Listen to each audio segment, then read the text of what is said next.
Hello friends, today we will discuss about the most important MCQs about English literature related from the Victorian, from the Renaissance and from the Elizabethan age major writers and their writings। तो आज की इस video में हम उनके ऊपर discuss करेंगे। तो शुरू करते हैं आज की इस वीडियो को। Who were the two nations referred to in the subtitle of Disraeli's Sibyl? डिजरली का एक नॉवल है सिबिल, उसका सब टाइटल है ये। और पूछा ये है कि ये जो टू नेशंस है वो किसको क्वालिफाई कर रहे हैं, किसको डिनोट कर रहे हैं। तो इसका मतलब है the rich and the poor. Two nations, one is and second is. जान लेते हैं सिबिल क्या था। सिबिल और the two nations is an 1845 novel by Benjamin Disraeli. Sybil traces the plight of the working classes of England. Working classes है ना, उनकी plight को डिस्क्लोज करता है। नेक्स्ट बात करते हैं what best describes the subject of most Victorian novels. Victorian novels है ना, उनकी मोस्ट फेमस सब्जेक्ट क्या थी। तो एक तो हमें ये पता लग गया ये थी, क्योंकि ये भी विक्टोरियन राइटर है। आगे देखते हैं क्या है। इसका आंसर है D and A, C and A. ये क्या है, the representation of large and comprehensive social world in rustic life है। इन्होंने है ना रियलिस्टिक लाइफ है शो की थी अपने नॉवल से, अपनी कंपोजिशन में। सेकंड इसका ऑप्शन है ये C, the attempt of a protagonist to define his और हर प्लेस इन सोसाइटी। बड़ा स्ट्रगल दिखाया जाता था। थॉमस हार्डी और चार्ल्स डिकेंस की नॉवल पढ़ो आप, टेस्ट ऑफ या और भी ग्रेट एक्सपेक्टेशन है, हार्ड टाइम्स है, उनमें ये देखने को मिलेगा। Victorian era began to reflect on realities of day. Realities दिखा रहे थे, including the dangers of factory work, क्योंकि इंडस्ट्रियलाइजेशन की वजह से ये चीजें हो रही थी। The plight of the lower class and the treatment of women and children, ये 4-5 चीजें उसमें रिफ्लेक्ट होती हैं। Who among the following was a Catholic novelist, an intelligent officer, a film critic, and set his fictions in faraway places wrecked by political conflicts? तो ये महाशय थे Graham green, और ये इंडिया को भी काफी प्रभावित किया था। कुछ राइटर्स थे जैसे मुल्क राज आनंद है, आर के नारायण है, ऐसे कुछ राइटर्स थे जिनकी वजह से ये काफी फेमस हुए। नेक्स्ट बात करते हैं what factors contributed to the increased popularity of non fiction prose. Non fiction prose है ना, वो क्यों ज्यादा फेमस हुआ। तो सबसे मेन रीजन इसे इसका यही था, डिडक्टिव फंक्शन था इसका। क्या था, डिडक्टिव फंक्शन था ऑफ द राइटर। इसको फ्रीडम थी राइटर को कि वो डिडक्ट कर सकता था। A new market position for non fiction writing and exalted sense of deductive function of the writer. Next बात करते हैं which of the following novels is a called a novel without a hero. तो पिछली video में हमने इसको discuss किया था, ये वीडियो पार्ट 2 है। अगर आपने पिछली वीडियो नहीं देखी है तो इसमें आपको लिंक मिल जाएगा, ठीक है फ्रेंड्स, या फिर चैनल की प्लेलिस्ट में जाके आप उसको देख सकते हैं। तो ये novel without a hero William Makepeace Thackeray से लिखा हुआ, विलियम थैकरी के द्वारा लिखा हुआ वैनिटी फेयर एक नॉवल है। इसको देख लेते हैं क्या था ये। Vanity Fair is an English novel by William Makepeace Thackeray, which follows the lives of Beck Sharp, Amelia Sedley, and their friends and families during and after the Napoleon Wars. तो Napoleon Wars को indicate करता है। It was first published as a 9th volume monthly serial from 1847 to 48, carrying the subtitle Pen and Pencil Sketches of the English Society। तो यहाँ पे हम देख सकते हैं कि इसने पेन एंड पेंसिल स्केचेस मतलब क्रिटिसाइज किया सोसाइटी को, which reflects both and satirization of early 9th century British society. तो इसने यहाँ पे स्टेराइज किया इसको। सैटायर होता है आलोचना करना, क्रिटिकली इवैल्यूएट करना। It was published in a single volume in 1848 with the subtitle novel without hero. Next बात करते हैं which of the following discoveries, theories, events contributed to Victorian feelings less like they were unique, special, central spaces and universal and more isolated. तो कहाँ पे इनकी discoveries हुई इसको पूछा है। तो ये ऑल था discoveries in astronomy about stellar distance, evolution, ये तो था ही, चार्ल्स डार्विन वगैरह देख सकते हैं आप। जियोलॉजी में भी था, बहुत सारे इवेंट्स हुए थे विक्टोरियन में। नेक्स्ट बात करते हैं which poem by Chaucer was written on the death of Blanche, wife of John of Gaunt. तो ये बुक ऑफ डचेस थी, कहीं कहीं पे इसको बुक ऑफ डचेस भी मिलता है अपने को। मिडिल इंग्लिश इसकी लैंग्वेज थी। The book of duchess is a poem of the dream version genre, ठीक है, ड्रीम वर्जन जॉनर में ये लिखी गई थी। Compose an elegy on the death of Blanche, ये एलेजी है। Duchess of Lancaster, wife of Geoffrey Chaucer से patron the royal dukes Lancaster John of Gaunt. Chaucer का जो पैट्रोन था उसका नाम था जॉन ऑफ गाउंट, और वो किस पोस्ट पे था, रॉयल ड्यूक था। 1368 में लिखी गई थी, जो कि मरी कब थी,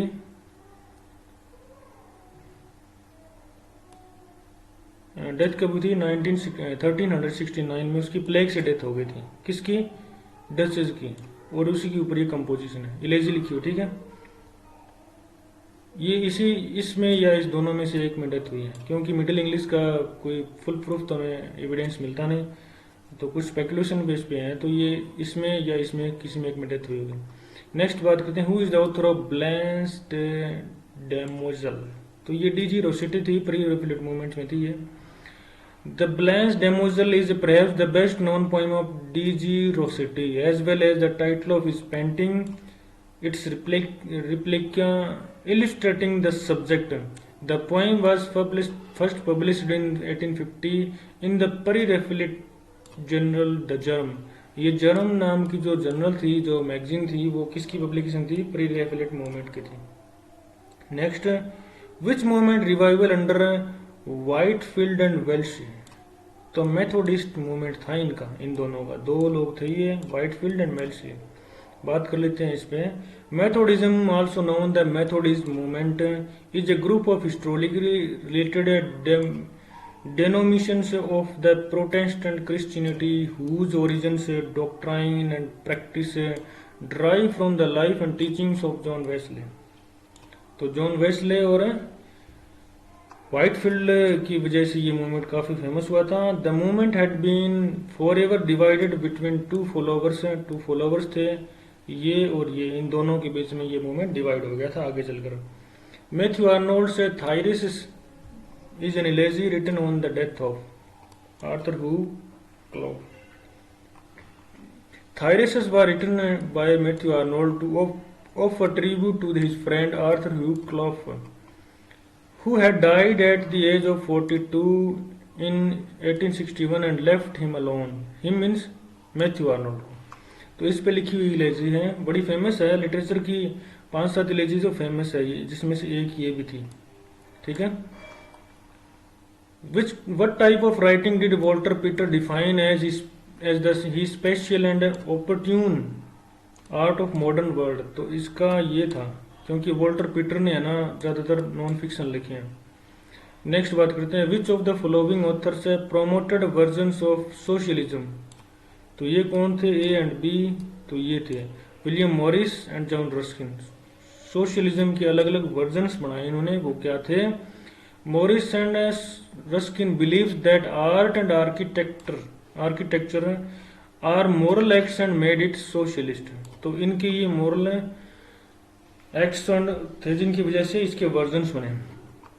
Experimentation in which of the following areas of poetic expression characterize Victorian poetry and allow Victorian poets to represent psychology in a different way। तो ये थे all the above means the use of pictorial description to construct visual images. William Wordsworth को पढ़िए, आप मिलेगा आपको romantic age में। Sound age means to express meaning, ये भी रोमांटिक एज में मिलता है, लेकिन पूछा विक्टोरियन का है तो कुछ एलिमेंट्स थे उसमें, क्योंकि बी लेटेडनेस थी विक्टोरियन एज की, बी लेटेडनेस की वजह से हमें रोमांटिसिज्म दिखता है उसमें। Perspective in the dramatic monologue है, ये प्योरली विक्टोरियन था, आप रॉबर्ट ब्राउनिंग को पढ़िए।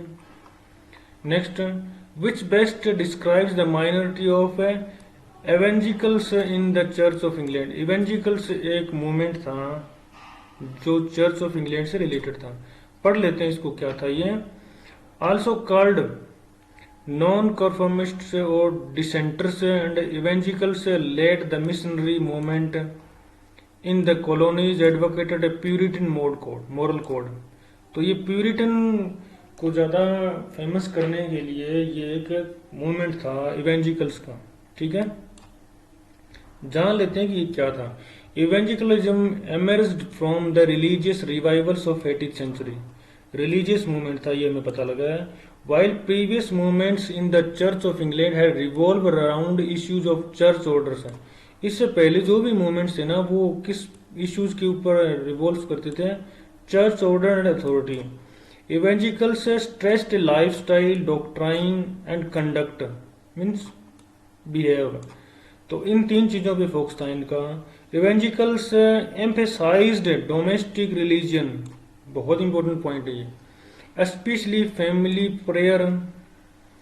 इवेंजिकल्स concern for the moral reform of society manifested itself in large scale support for missions and schools। तो ये इनकी एक बड़ी अचीवमेंट भी थी। नेक्स्ट बात करते हैं, Spenser's Epithalamion is a wedding hymns. Epithalamion का मीनिंग ही वेडिंग सॉन्ग होता है, ठीक है।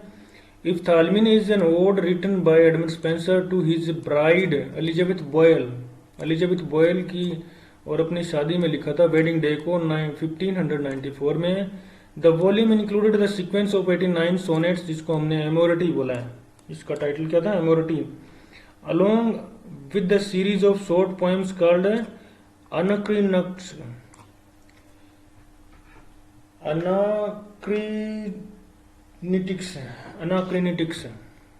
ठीक से पढ़ लिया मैंने friends, thanks for your support. George Eliot was the pen name of a Marian Evans. George Eliot का पेन नेम किसका था? मेरियन इवांस का नाम जॉर्ज इलियट था, पेन नेम। जान लेते हैं कौन थी Mary Ann Evans. Mary Ann Evans है 1819 to 1880 तक, known by her pen name George Eliot, was an English novelist, poet, journalist, translator and one of the leading writers of the Victorian era. She wrote 7 novels हैं, 7 novels लिखे हैं। कौन से famous है वो बताता हूँ आपको। एडम बेड इसका फेमस है। मील ऑन द फ्लोस बहुत फेमस है, आपको लगभग हर यूनिवर्सिटी के सिलेबस में मिलेगा। सिलास मार्नर ये फेमस नहीं है। रोमेला फेमस है, बहुत बार है। फेलिक्स होल्ट द रेडिकल ये भी काफ़ी फेमस नहीं है। मिडिल मार्च बहुत फेमस है। एंड डेनियल डेरोंडा ये भी कोई खास फेमस नहीं है। तो 4 नॉवल इसके, एक 2 3 और 4, और 4 नॉवेल्स इसके ज़्यादा फेमस हैं। What is meant by Wessex, तो वेसेक्स एक इमेजिनरी लैंड है created by Thomas Hardy in his novels. The region in which Hardy's novels are set, Hardy के नॉवेल्स हैं जैसे कि मालगुडी में आर के नारायण के नॉवेल्स हैं। Thomas Hardy's Wessex is the fictional literary landscape created by the English author Thomas Hardy as the setting for his major novels है, और ये इसको इंट्रोड्यूस किया था वेसेक्स को far from the madding crowd में, ठीक है। जैसे कि आर नारायण ने मालगुडी को स्वामी एंड फ्रेंड्स में इंट्रोड्यूस किया था।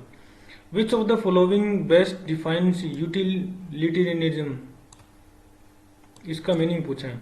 Moral arithmetic, which states that all humans aim to maximize the greatest pleasure to the greatest number. What is humanitarianism? Humanitarianism is a theory of morality that advocates actions that foster happiness or pleasure and oppose actions that cause unhappiness or harm. मतलब इनका मतलब यही है कि हमें सुख और maximum सुख ही लेना है। नेक्स्ट बात करते हैं, What did Thomas Carlyle mean by close thy brain Byron open thy both? मतलब बायरन को तो क्लोज करो और इसको ओपन करो।